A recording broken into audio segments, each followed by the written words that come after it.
Bonjour à tous. Alors, je me présente, je suis Amandine Renaudot, donc infirmière au service santé au travail de Muret-Comminges. Aujourd'hui, on va vous présenter un webinaire avec pour thème de réintégrer le collectif. On a décidé de le décliner donc du coup avec les informations générales, les leviers d'action qui étaient possibles au niveau de la prévention, le rôle de la médecine du travail face au souci de réintégration dans le collectif. Et puis après, on vous donnera des exemples de plans de reprise dans l'entreprise. Madame Bensoussan, aussi de la Ligue contre le cancer, interviendra à la fin du webinaire pour nous partager son expérience. De mon côté, je serai en back-off, donc vous ne me verrez pas. Mes collègues vont prendre le relais. À droite, vous avez tout ce qui est chat, donc n'hésitez pas pendant le webinaire à poser votre question et nous vous y répondrons dès que possible. On va peut-être commencer par se présenter. Moi, je suis Noémie Père, je suis infirmière sur le service de Muret et de Portée, et ma collègue. Moi, c'est Laetitia Luce, infirmière également. Voilà, et donc je suis Céline Bensoussan, psychologue clinicienne à la Ligue contre le cancer, où j'exerce depuis 16 ans. Alors, du coup, on va commencer ce webinaire par des informations générales dans un premier temps. Donc, pour parler un petit peu du retour au travail après un arrêt de longue durée. Donc, le retour au poste d'un collaborateur suite à une longue absence peut être une étape délicate. En effet, la relation a été interrompue pendant de longues semaines, voire des mois, et les deux parties ont vécu des choses différentes. Donc, le salarié, d'un côté, peut se sentir en décalage avec l'entreprise. Il peut avoir des craintes concernant sa reprise, peut se poser des questions. Par exemple, est-ce que je suis toujours capable? Est-ce que j'ai toujours ma place dans l'équipe? L'arrêt de travail, parfois, est vécu comme une perte de confiance en soi, la culpabilité d'avoir été absent. Et ça peut provoquer du repli sur soi et un sentiment d'isolement. Donc, si ce retour au travail n'est pas bien préparé et anticipé, l'entreprise prend le risque de voir le collaborateur quitter l'entreprise. Sachant que plus l'absence est longue, plus la reprise peut être compliquée. Le retour après une longue maladie, elle peut être vécue différemment, car dans l'image du collectif, ce retour au travail symbolise souvent la fin de la maladie, qui n'est pas forcément exact. Donc, d'après la CARSAT, à qui s'adresse la désinsertion professionnelle? Elle s'adresse aux titulaires de contrat de travail au moment de l'arrêt, donc indemnisés au titre soit d'un accident de travail, d'une invalidité ou d'une maladie professionnelle. Plus la durée de travail se prolonge, donc plus le risque de perdre son emploi est fort. Et les objectifs de cette désinsertion, de limiter cette désinsertion professionnelle, donc c'est d'aider les personnes concernées à se maintenir sur leur poste dans l'entreprise ou sur un autre poste, ou éventuellement envisager des solutions de formation, de reclassement dans une autre entreprise. Mais c'est également aider les entreprises à prévenir ce risque de désinsertion professionnelle en les accompagnant sur l'évaluation des risques professionnels afin d'améliorer les conditions de travail.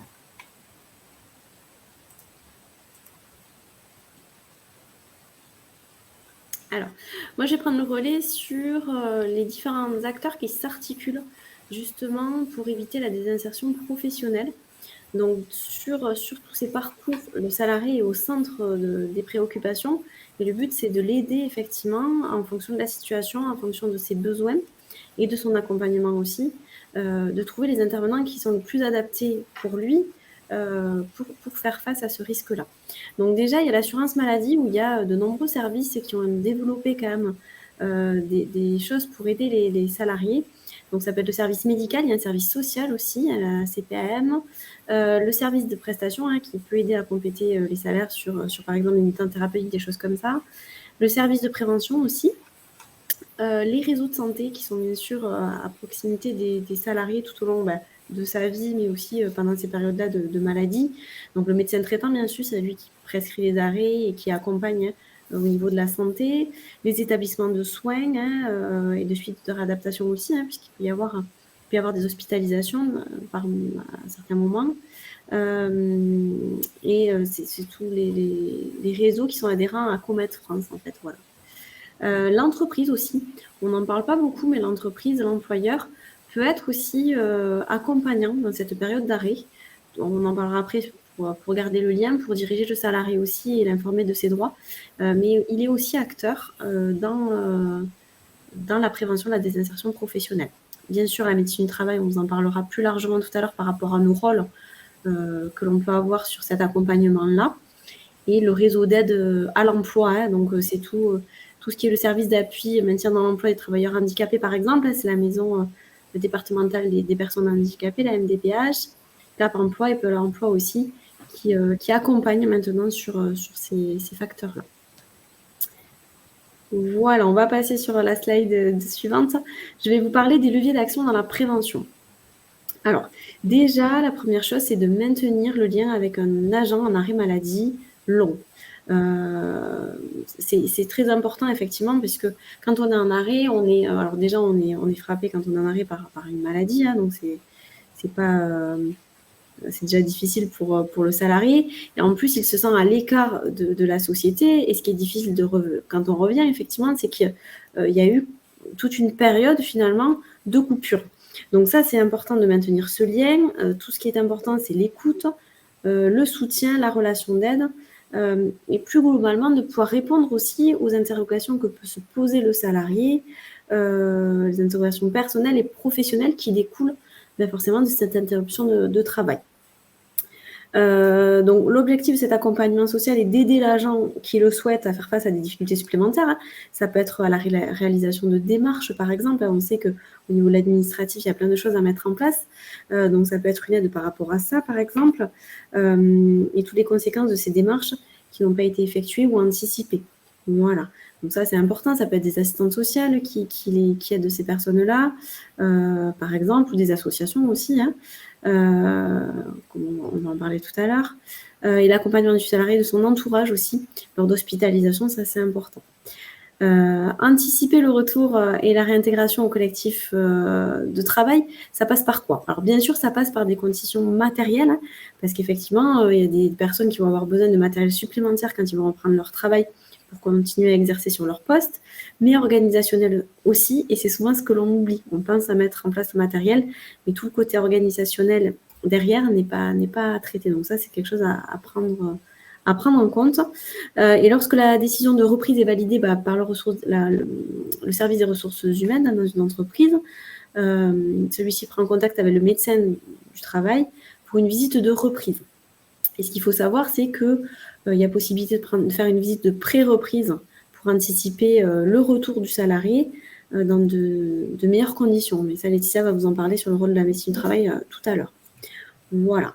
Donc, même s'il y a un retour qui est programmé, il peut rester des désagréments et des choses, comme on a dit, c'est pas parce qu'on reprend qu'il n'y a plus de maladie et que tout va bien, malheureusement. Hein. Donc, il faut quand même prendre en compte qu'il peut persister de la fatigue, des difficultés à se concentrer, qui peuvent être des résidus de la maladie ou des traitements qui sont encore en cours, qui peuvent engendrer ça. Et il y a souvent un manque de confiance quand on s'est arrêté de travailler pendant plusieurs mois, voire des années. Mais quand on revient sur son poste, on se pose la question, les choses ont bougé, ont évolué, et on peut se demander si on est encore autant compétent que quand on est parti en arrêt. Et puis la crainte d'une rechute de maladie, ça peut être aussi important. Et puis la peur du regard des autres quand on revient d'un arrêt maladie de 2 ans, voire plus. Hein. Donc ça, c'est important de le prendre en compte. Il est essentiel d'avoir en tête aussi que quand on revient d'un congé maladie, le travail réalisé sera peut-être pas le même que celui qui était réalisé avant. Ça, il faut le prendre en compte et réévaluer aussi les objectifs. Ce sont des choses qui sont importantes.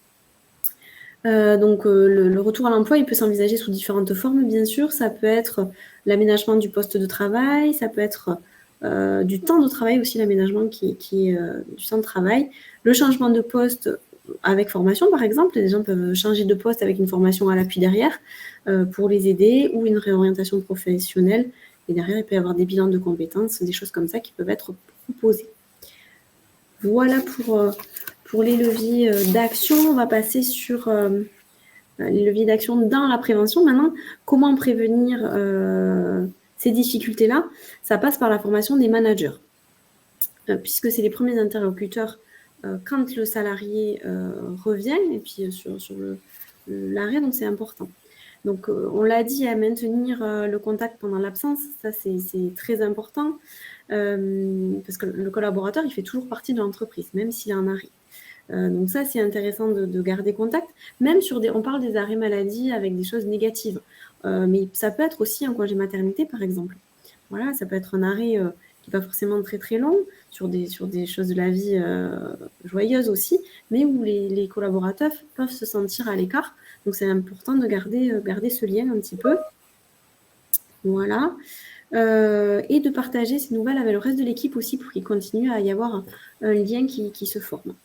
Voilà. Ça c'est important. Et puis il y a possibilité aussi, s'il y a des événements dans l'année, les fêtes de Noël, les dépôts par exemple, de pouvoir quand même convier le salarié qu'il ne se sente pas à l'écart. Préparer le retour du collaborateur qui revient, ça c'est important. Au-delà, comme on l'a dit, des aspects matériels, bien évidemment, qui sont importants à prendre en compte. S'il faut un fauteuil, s'il faut quelque chose, c'est important. Mais c'est tout ce qui est, le jour de la reprise, va être déterminant pour la personne. Quand on revient d'un arrêt long, qu'on a plein de doutes, qu'on s'inquiète, on n'est pas serein sur sa maladie, on revient. Si on se sent accueilli et accompagné, ça se passera toujours mieux. Donc, il faut qu'il y ait un manager, effectivement, qui soit disponible sur la journée pour cette personne-là. Et voilà, il peut y avoir quelque chose qui est organisé pour le retour, mais au moins qu'ils se sentent attendus et accompagnés sur ce retour au poste. Voilà. Il peut y avoir un petit déjeuner, quelque chose comme ça, peu importe, mais voilà, ça peut être intéressant que tout le monde ait en tête qu'ils reviennent et qu'ils soient attendus. Autre chose importante aussi, c'est réaliser un entretien professionnel de reprise après un arrêt long. Donc ça, c'est le manager qui le fait aussi. Ça, c'est hyper important, c'est déterminant dans la reprise parce que ça permet donc déjà de faciliter le retour, de détecter différents signaux qui peuvent dire que les objectifs doivent changer aussi. On peut aussi, ça peut déterminer si les missions peuvent être continuées par ce salarié ou pas. C'est à ce moment-là qu'on détermine aussi s'il y a des aménagements d'horaire, des modifications de mission, des formations, s'il y a besoin de formations pour se remettre à niveau, puisqu'il y a des choses qui ont pu évoluer, ou des évolutions de carrière à ce moment-là. Voilà. Donc c'est important vraiment qu'il y ait une écoute et un échange concret pour qu'il y ait peut-être des objectifs aménagés sur quelques temps pour permettre aux salariés aussi de reprendre son poste dans de meilleures conditions. Voilà. Et après, mettre en place un accompagnement et un suivi régulier. Ce qui est important, c'est que souvent les gens reprennent et puis après, ils sont un peu lâchés dans la nature. Ce qui est important, c'est de faire des points assez réguliers pour savoir déjà aussi au niveau des objectifs si le salarié s'en sort, au niveau des missions, et qu'il se sente accompagné pour reprendre son poste dans les meilleures conditions possibles et que ça se passe le mieux possible pour lui et pour son équipe aussi. Voilà. Et je passe le relais. Donc, du coup, je prends le relais avec le rôle de la médecine du travail. Donc, comment nous, à notre niveau, on peut vous aider et vous accompagner. Donc, plusieurs choses sont à disposition du salarié et de l'employeur. Donc, la première, c'est la visite de pré-reprise. Donc, c'est quoi une visite de pré-reprise? C'est un examen médical qui est effectué par le médecin du travail avant la reprise effective. Donc, au cours de cet examen médical, le médecin peut recommander des aménagements ou des adaptations sur le poste de travail, des préconisations de reclassement ou éventuellement des formations professionnelles en vue de faciliter le reclassement du travailleur ou une probable réorientation professionnelle. Donc, il y a eu des petites modifications au niveau de la loi. Donc, à compter du 1er avril 2022, on peut demander, et donc le travailleur peut bénéficier de cet examen de pré-reprise dès 30 jours d'arrêt, alors qu'auparavant, c'était dès 3 mois d'arrêt de travail. Donc là, la durée a été réduite. Qui l'a sollicité, cette visite? Ça peut être à l'initiative du travailleur, ça peut être à l'initiative du médecin traitant ou du médecin de la sécurité sociale ou du médecin du travail. Donc là, ce n'est pas au rôle de l'employeur de solliciter cette visite de pré-reprise. Par contre, l'employeur peut, et on conseille, informer le salarié qu'il a la possibilité d'en faire la demande dès qu'il est en arrêt plus de 30 jours et que le retour au poste peut paraître un petit peu compliqué. Autre possibilité, la visite de reprise. Donc, cette fois-ci, c'est à la demande de l'employeur. Il y a une petite modification aussi également au niveau de la réglementation depuis le 31 mars 2022. Donc là, c'est également sur la durée de l'arrêt de travail. Donc, elle est demandée, cette visite, dès 30 jours, dès qu'il y a un arrêt de moins de 30 jours pour tout ce qui concerne accident de travail, maladie professionnelle et maternité. Par contre, on passe sur un délai de 60 jours, c'est là où il y a la modification, pour toute maladie ou accident non professionnel. Donc, c'est toujours à réaliser dans les 8 jours qui suivent la reprise, ça n'a pas changé. C'est toujours à la demande de l'employeur, ça n'a pas changé. Et quel est l'objectif de cette visite de reprise? C'est de vérifier si le poste est toujours compatible avec l'état de santé du salarié. Donc, si le salarié a bénéficié d'une visite de pré-reprise, et bien là, ça permet d'examiner des propositions peut-être d'aménagement qui ont été effectuées ou proposées par l'employeur à la suite des préconisations qui ont été faites par le médecin du travail. Autre rôle, c'est de préconiser un aménagement, une adaptation au poste de travail s'il n'y a pas eu cette visite de pré-reprise et que le jour de la reprise, la situation de santé est encore compliquée pour le salarié. Pendant cette visite, également, le médecin du travail va donner des informations sur tous les dispositifs dont bénéficie le salarié qui peuvent l'accompagner. Donc, c'est tout ce qui est pour les reconnaissances de travailleurs handicapés, pour tout ce qui est médecin thérapeutique. Et ça permet également d'orienter vers des organismes extérieurs, donc qui est comme la CPAM, la MDPH, Cap Emploi, des associations, par exemple, comme la Ligue contre le cancer.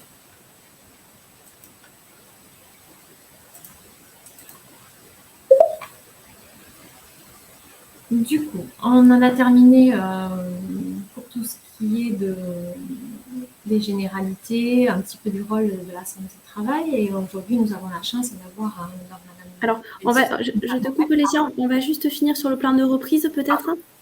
Il n'y a pas de souci. On finit sur le plan de reprise. On vous a mis un petit exemple de plan de reprise. Si tu peux passer sur la slide suivante. Voilà, super. Juste pour vous donner un ordre d'idée avant de passer sur des choses un petit peu plus concrètes.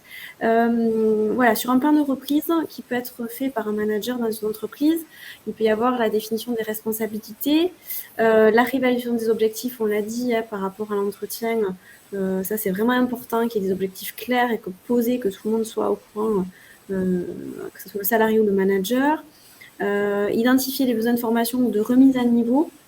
Les aménagements du poste, que ce soit du temps de travail ou les aménagements carrément au poste. Le travail en binôme ou le tutorat peut être aussi mis en place, ça peut être une solution aussi pour aider le salarié. Souvent, quand il y a un remplacement, ça peut être de faire chevaucher les deux personnes sur le même poste pendant quelques temps, le temps que le salarié se remette et reprenne les dossiers en cours, par exemple. Et l'importance des points réguliers, comme vous disiez tout à l'heure, pour mesurer les progrès et l'efficacité. Ça, c'est intéressant de poser un plan de reprise quand il y a quelqu'un qui reprend après un arrêt long. Et ça permet de faire un petit peu une checklist et de ne rien oublier sur les choses du moins importantes qu'il y a à mettre en place. Voilà. Je suis désolée d'avoir monopolisé la parole. On va laisser maintenant parler Madame Anne Toussaint qui va nous apporter des choses un petit peu plus concrètes. Comme l'a dit Laetitia, on est parti sur des choses un peu généralistes sur différents types d'arrêts. Là, Madame Anne Toussaint va parler plus de choses spécifiques. Voilà. Je vous laisse la parole. Bonjour, excusez-moi, comme j'ai une connexion un peu fragile, je préfère tout miser sur le micro. Donc effectivement, comme je vous le disais, nous accompagnons ici à la Ligue depuis 16 ans, enfin j'accompagne depuis 16 ans des patients.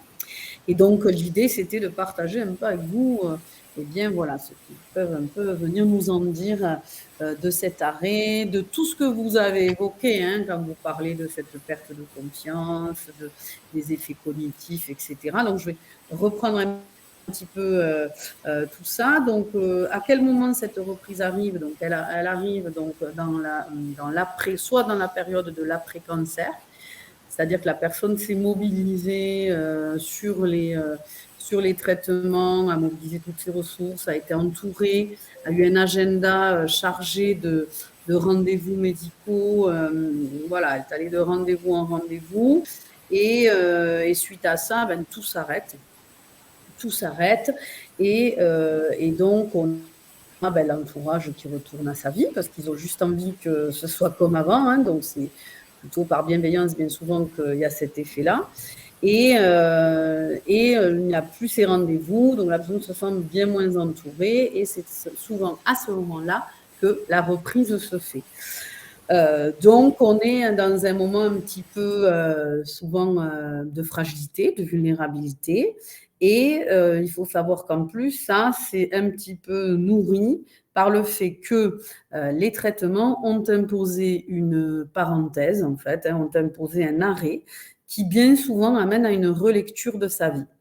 Donc, dans cette relecture de sa vie, eh bien, qu'est-ce qui va se passer? On va un peu revoir un peu ses choix, revoir un peu la nature de ses relations, revoir un peu. Et parmi ces choix, bien évidemment, il y a le choix professionnel.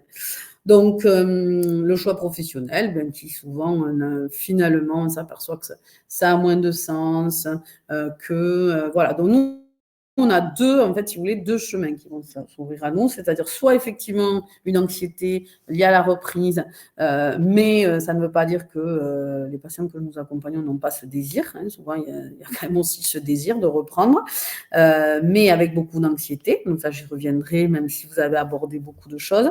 Et il y a aussi, et nous accompagnons cela également à la Ligue, des personnes pour qui aujourd'hui, ça ne fait plus du tout sens.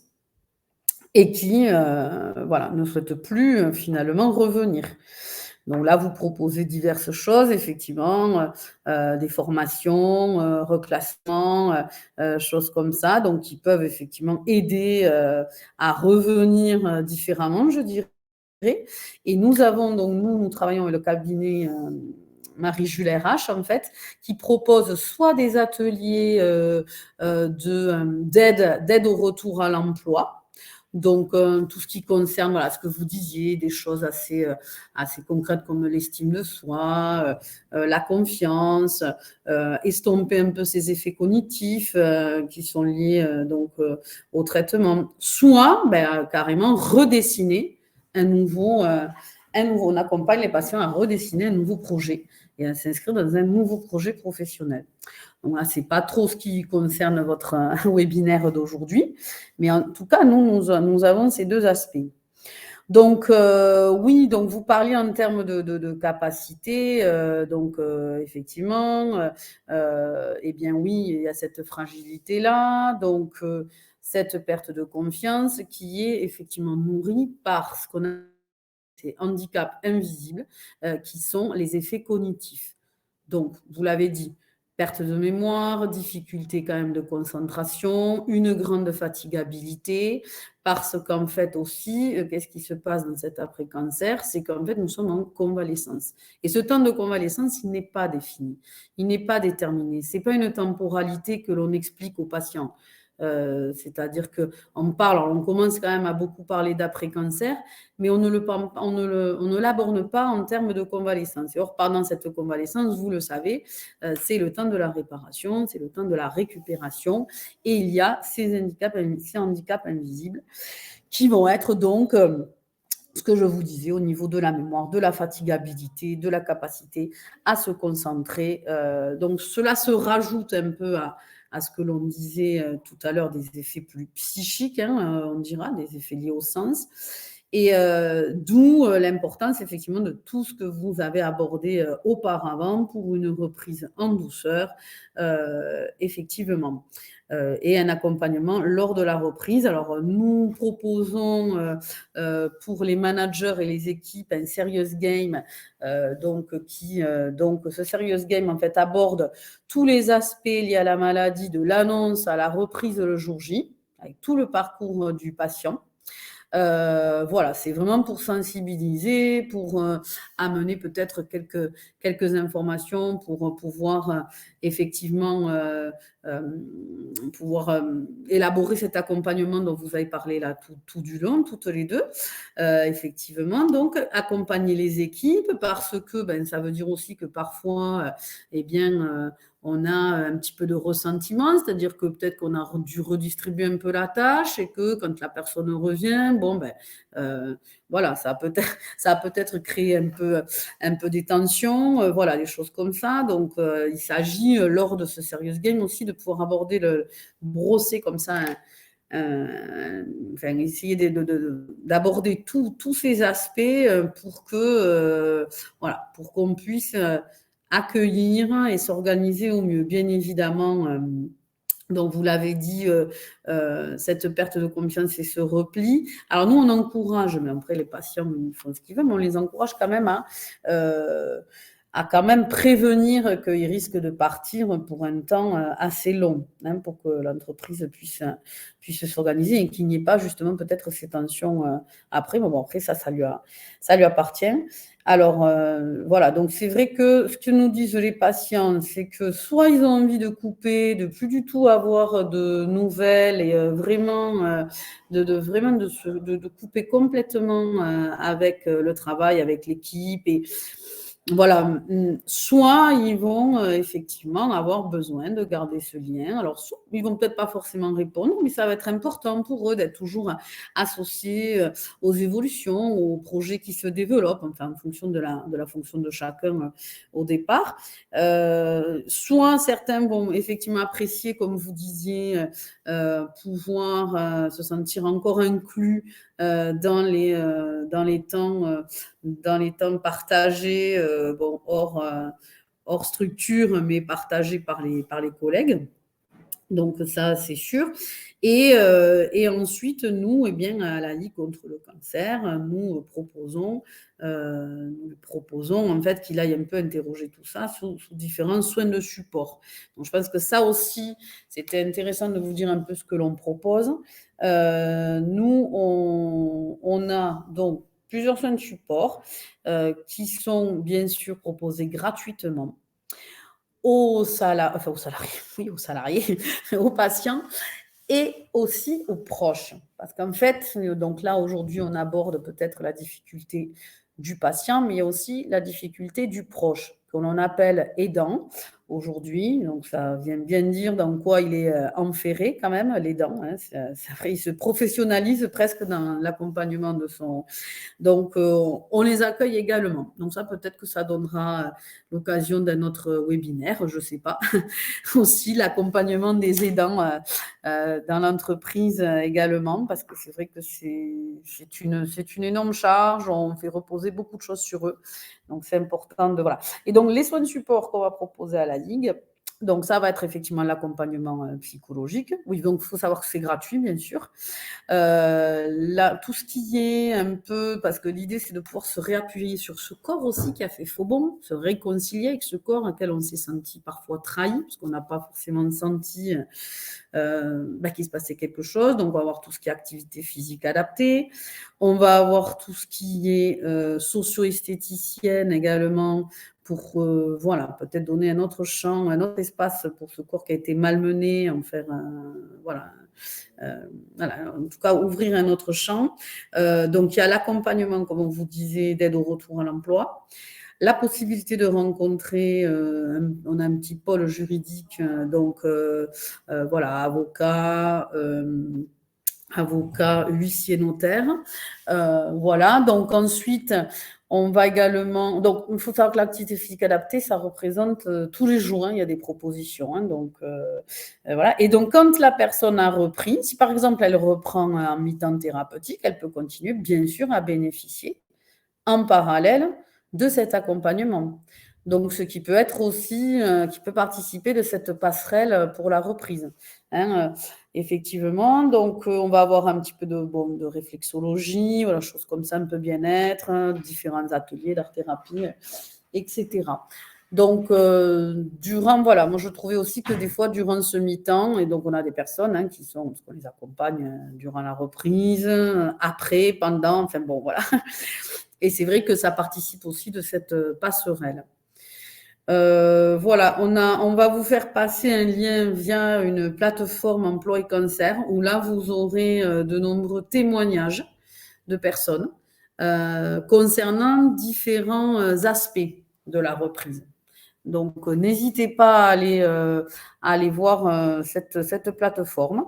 Et vous avez également sur cette plateforme différents outils pour l'aide au retour à l'emploi. Donc, bien sûr, si vous souhaitez vous en emparer, n'hésitez pas. Et si vous souhaitez qu'on intervienne aussi pour le Serious Game, n'hésitez pas non plus. Là, c'est pareil. Voilà, nos interventions sont gratuites. Donc, oui, je voulais aussi insister sur vraiment ce lien de confiance qui était important. Voilà, on a parlé effectivement de ce lien de perte de confiance en soi, mais le lien de confiance aussi à l'équipe est très, très important. Et donc, voilà. Donc, je ne sais pas si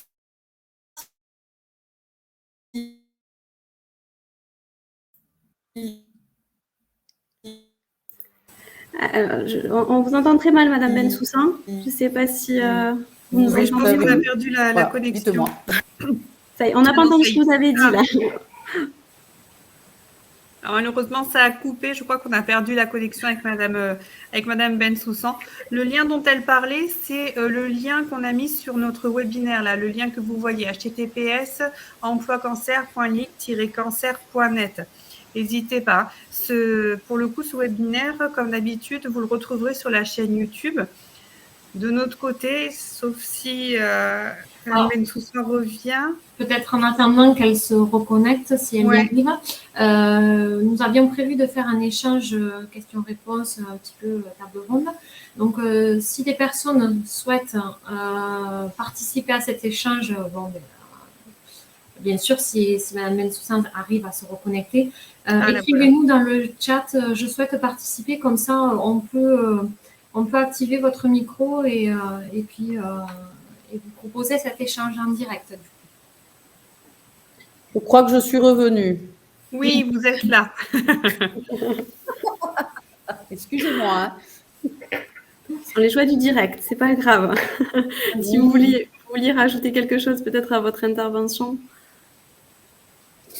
Après, je ne sais pas ce que vous... Voilà, si vous... Enfin, c'est plutôt en fonction de vos questionnements ou est-ce que vous avez des questions sur les soins de support C'est ce que l'on disait. On disait qu'on avait prévu un petit temps d'échange pour les personnes que ça intéresse. Ils veulent nous le marquer dans le chat et on peut les mettre là sur scène pour qu'ils puissent nous poser leurs questions et peut-être comme ça, vous pourrez leur répondre plus spécifiquement par rapport à leurs attentes, s'il y a des attentes particulières. Bien sûr. Après, peut-être que si vous voulez donner aussi mon mail, n'hésitez pas. S'il y a des gens qui préfèrent revenir plus tard pour, on ne sait jamais, des questions ultérieures. Avec plaisir, bien sûr. Hein. C'est gentil. On voit qu'il y a quelqu'un qui est en train de taper. Peut-être que... Alors, la question... Alors, la question, c'est de savoir si ce dispositif, il existe que pour le retour à l'emploi après le cancer ou s'il est adaptable à d'autres maladies. Je crois que cette question s'adresse plutôt à vous. Je crois que j'ai brouillé les pistes en parlant du cancer, effectivement. Oui, il existe d'autres associations qui proposent aussi des choses, je pense notamment par rapport, parce que j'ai travaillé avec eux sur toutes les personnes qui ont eu des commotions cérébrales, des problématiques à ce niveau-là. Il y a d'autres associations, oui, effectivement. Alors, qui proposent exactement les mêmes services que la lutte contre le cancer, je ne peux pas vous dire, je ne suis pas une spécialiste là-dedans, mais je sais qu'il y a d'autres associations, effectivement, qui peuvent accompagner le retour dans l'emploi sur différentes choses, oui. Voilà. Mais c'est pour ça qu'en première partie, on a voulu faire quand même quelque chose d'assez généraliste pour pouvoir vous donner des clés pour tout type d'arrêt, hein, puisque même quelqu'un qui a quelque chose, entre guillemets, qui s'est cassé la jambe, qui n'est pas dans l'entreprise pendant quelques temps, peut ressentir aussi ces difficultés, même si sur le plus long terme, il n'y a pas ces effets cognitifs, ces choses comme ça. Mais une rupture de temps dans l'entreprise peut aussi mettre des gens en difficulté. Donc, effectivement, il peut y avoir des choses spécifiques par rapport à des pathologies, comme là, après un cancer, où il y a des problèmes cognitifs, il y a des choses à prendre en charge, mais rien que le fait de l'arrêt peut avoir des répercussions en fait, sur le retour à l'emploi. Donc, voilà. Je ne sais pas si j'ai pu répondre à votre question. Parfait. Ouf. Voilà, après, n'hésitez pas si vous avez d'autres questions ou après, si vous voulez nous les adresser aussi par mail, on y répondra ou on transférera les questions pour Madame Bensoussan si jamais ça lui Alors, il y a aussi des gens certains patients que l'on rencontre qui ne souhaitent pas s'arrêter, hein. Alors, c'est très compliqué parce qu'effectivement, bien souvent, c'est dans l'après-coup qu'il peut y avoir une grande fragilité. Donc, voilà.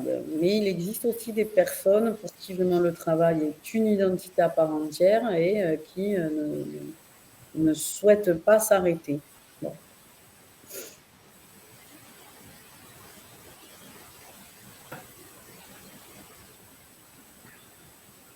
On a quelqu'un qui est en train d'écrire. On attend de voir cette question avant de clôturer.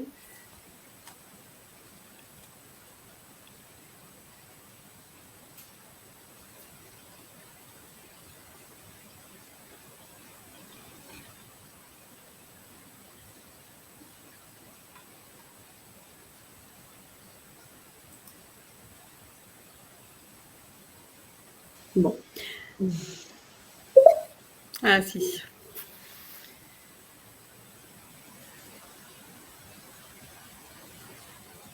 On a un témoignage de quelqu'un qui dit qu'il a pu bénéficier de ces dispositifs-là et que ça a été une aide et que ça a permis une reprise un peu plus sereine. Donc voilà, on voit l'intérêt aussi de tout cet accompagnement et de toutes ces choses-là.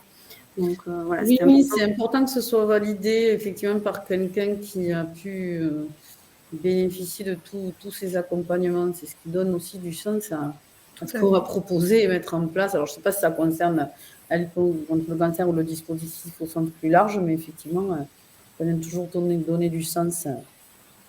Après, je pense que c'est très complémentaire parce qu'effectivement, de toute façon, ce que vous avez dit, ça reprend un peu ce qu'on avait dit de façon un peu plus généraliste.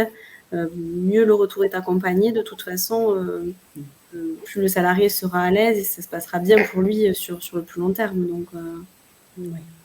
C'est bénéfique pour tout le monde dans tous les cas.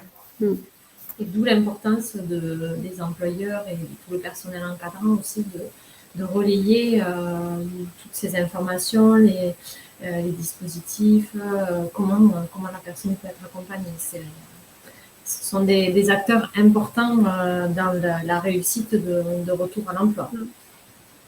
Oui, mais je crois que les gens qui sont là sont certainement les plus convaincus. D'accord. Je pense vos participants, voilà, effectivement. Bon, du coup, à moins que vous avez d'autres choses à dire. Sans vouloir polémiquer, mais c'est vrai qu'on a malheureusement encore des entreprises où ça ne se passe pas bien, où on fait culpabiliser le patient voilà, de son arrêt, où on va dans le reclassement qu'on va lui proposer, on va aller vers des choses qui peuvent voilà, vraiment le dévaloriser ou quoi. Donc, il faut savoir que ça existe aussi, quoi. Donc, c'est pour ça que je vous dis, là, c'est agréable parce que je pense qu'on est tous mobilisés et pour nous, ça fait sens, c'est juste une évidence, mais malheureusement, on se rend compte que ça ne l'est pas toujours. Voilà. Oui, bien sûr, d'où l'intérêt de continuer voilà, à donner des informations sur ça, en parler, pour que ça soit quelque chose qui soit de plus en plus évidente et puis que les gens soient formés un petit peu sur ça. Surtout au niveau des managers, comme elle disait Laetitia, je pense que c'est le premier palier pour justement que les gens soient formés et puissent après le véhiculer dans les entreprises. Donc, Parce qu'il y a beaucoup de gens qui ne sont pas au courant non plus de tout ce qui existe. Donc, pour le coup, c'est vrai que le fait de le relayer, c'est très important. Oui.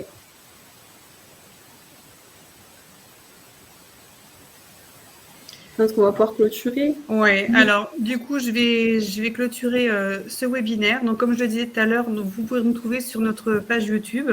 Après, nous, on reste disponible. Donc, si vous avez des questions, n'hésitez pas à les poser dans notre chat et puis on vous y répondra au plus vite. Voilà, on voulait remercier quand même Madame Toussaint d'avoir participé. Et merci à tous de nous avoir écoutés. Je vous remercie. Surtout, voilà, si vous pouvez partager le lien là pour la plateforme. Et puis, n'hésitez pas à donner mon mail pour toute question qui viendra après. Vraiment, j'y répondrai avec grand plaisir. Voilà, merci à vous. Pas de souci, c'est noté. Merci beaucoup pour votre participation. Merci, bonne journée à tout le monde.